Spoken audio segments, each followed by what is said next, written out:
புகழ் அனைத்தும் இறைவனுக்கே. மனிதர்களை படைத்து அவர்களுக்கு வேதத்தை கொடுத்து அவர்களை நேர்வழிப்படுத்தக்கூடிய வல்ல இறைவனை போற்றி புகழ்ந்து நமது தலைவர் நபி ஸல்லல்லாஹு அலைஹி வஸல்லம் அவர்களுடைய துவா பரக்கத்தினாலும் ஆன்மீக முறையில் ஓதிவிடப்படும் அல்லாஹுடைய மாபெரும் கிருபையை கொண்டு குணமாகும். அத்தியாயம் 2 வசனம் 145. வேதம் கொடுக்கப்பட்டவர்களிடம் நீர் எல்லா விதமான அத்தாட்சிகளையும் கொண்டு வந்த போதிலும் அவர்கள் கிபுலாவை பின்பற்ற மாட்டார்கள்.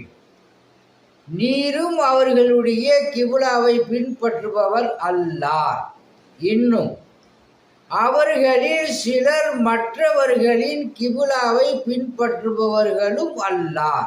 எனவே இதை பற்றி நானும் உமக்கு கிடைத்த பின் நீர் அவர்களுடைய மனோ இச்சைகளை பின்பற்றுவராயின் நிச்சயமாக நீர் அநியாயக்காரர்களில் ஒருவராக இருப்பீர் அப்படின்னு சொல்லி அல்லாஹ் சுப்ஹானஹு வ தஆலா இந்த வசனத்தில் சொல்கிறான்.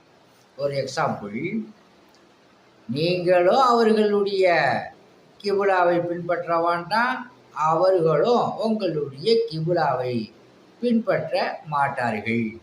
உங்களுக்கு அறிவு ஞானம் வந்த பிறகு அவர்களை நீங்கள் பின்பற்றினால் நீங்கள் அநியாயக்காரர்களாக ஆகிவிடுவீர்கள் அப்படிங்கிறத இந்த வசனத்தினுடைய டெக்னாலஜி.